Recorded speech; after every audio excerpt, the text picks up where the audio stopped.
Alright, which of the following graphs represents an even function? Right? So for question 13, we know that even functions, they have a line of symmetry along the y-axis. Line of symmetry along the y-axis.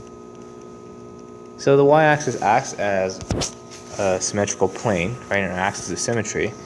And they also, algebraically, they should also fulfill f of negative x is equal to f of x.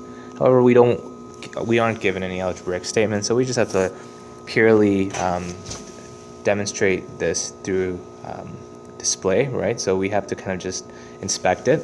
Now, in this case, this doesn't seem like there's a line of symmetry along the y-axis, so it can't be A. There is a line of symmetry here, right? If this is the y-axis, it looks like a line of symmetry, so this would work. There wouldn't be a line of symmetry along the y-axis here, so it can't be B. And it doesn't seem like there is a line of symmetry here because of the fact that they are rotated, right? So the best case answer here would be C. Now let's take a look at number 14. Which of the following represents the odd function? Well, odd functions, remember that even and odd functions are associated with symmetry, so they're not just restricted to polynomial functions, right? And there's basically a rotational line of symmetry along the origin.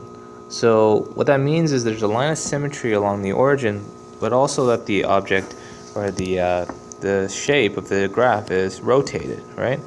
So technically, if I could create a rotational line of symmetry, I'm going to put a line of symmetry through the origin, and you can rotate this through the origin anyway, but you can notice here that there is no rotational line of symmetry between this half and this half, right? So it can't be A, right? Let's take a look at C, right?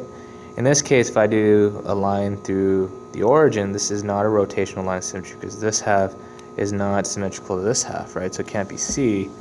There also is no rotational line of symmetry here because then this half and this half aren't even symmetrical. Can't be B.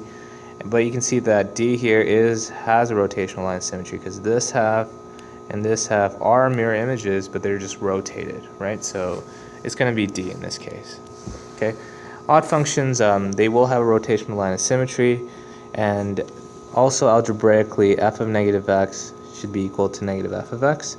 Right. Once again, odd functions are associated with symmetry, so they have to satisfy this. They're not just restricted to polynomial degrees, right? So that's the idea regarding symmetry.